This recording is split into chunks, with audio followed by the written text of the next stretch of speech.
Assalamualaikum warahmatullahi wabarakatuh. Bertemu kembali kita pada pertemuan ketiga hukum acara perdata Indonesia. Saya akan membahas mengenai kekuasaan kehakiman. Nah, kekuasaan kehakiman ini maksudnya bahwa kekuasaan kehakiman adalah kekuasaan negara yang merdeka untuk menyelenggarakan peradilan guna menegakkan hukum dan keadilan berdasarkan Pancasila demi terselenggaranya negara hukum Republik Indonesia. Hakim dalam melaksanakan tugas kekuasaan kehakiman atau pengadilan adalah bebas atau independen. Artinya bahwa hakim tidak berada di bawah pengaruh atau tekanan atau tidak ada campur tangan dari pihak manapun. Jadi maksudnya bahwa hakim dalam memeriksa dan memutus perkara adalah betul-betul dalam keadaan bebas, di luar campur tangan eksekutif maupun yudikatif. Jadi betul-betul hakim dalam memeriksa dan memutus perkara tersebut tidak memandang bulu, apakah dia pejabat, rakyat biasa, dan sebagainya. Jadi kekuasaan kehakiman adalah bebas. Nah, kekuasaan kehakiman adalah bebas yang tidak memihak, tidak dipengaruhi oleh suatu kekuasaan atau kekuatan manapun. Kemudian dalam undang-undang kehakiman bahwa hakim tidak boleh menolak memeriksa suatu perkara dengan alasan peraturan hukumnya tidak ada atau kurang jelas. Penolakan pemeriksaan perkara dengan alasan bahwa peraturan hukum tidak ada atau kurang jelas ini tidak diperkenankan. Bagaimanapun juga, jika berhubungan dengan peraturan hukum, hakim dianggap mengetahui masalah hukum dan dapat mengambil keputusan berdasarkan ilmu pengetahuan dan keyakinannya sendiri, atau biasa disebut dengan curia ius novit. Jadi tidak ada alasan bagi hakim untuk menolak memeriksa suatu perkara dengan alasan bahwa peraturannya tidak ada atau hukumnya kurang jelas.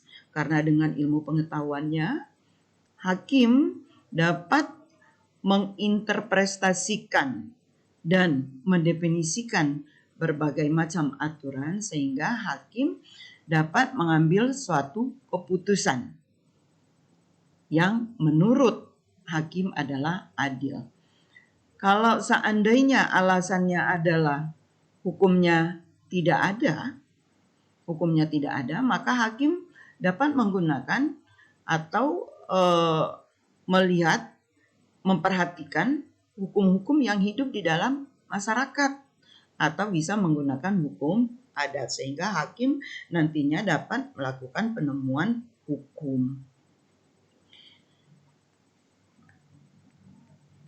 Seandainya kalau penolakan karena alasan undang-undang,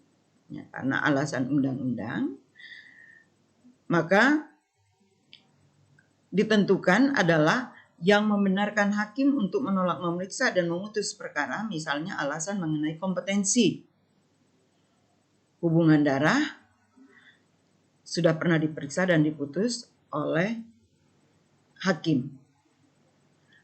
Nah, maksudnya bahwa tadi dikatakan di dalam Undang-Undang Pokok Kehakiman bahwa hakim tidak boleh menolak memeriksa suatu perkara dengan alasan bahwa undang-undangnya tidak ada atau kurang jelas.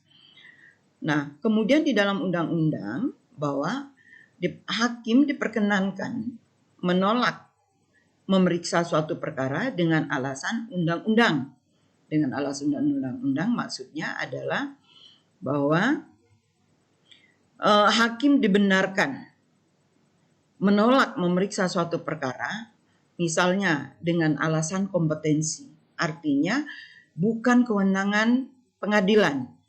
Jadi bahwa pada azasnya bahwa ada kompetensi kewenangan mengadili suatu perkara. Jadi disebutkan dalam HIR dan RBG ada kewenangan mengadili suatu perkara.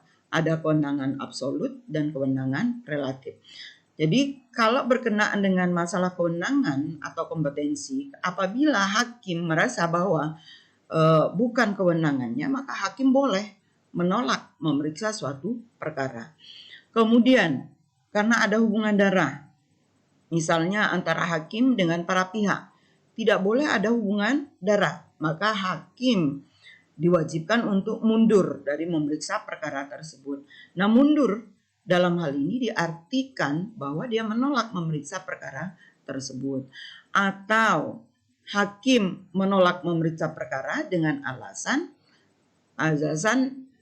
azas nebis in idem, artinya perkara tersebut sudah pernah diputus dan mempunyai kekuatan hukum tetap. Saya kira cukup itu saja yang bisa saya sampaikan pada pertemuan ketiga ini. Nanti kita akan ketemu kembali pada minggu keempat. Saya akhiri billahi taufik wal hidayah. Wassalamualaikum warahmatullahi wabarakatuh.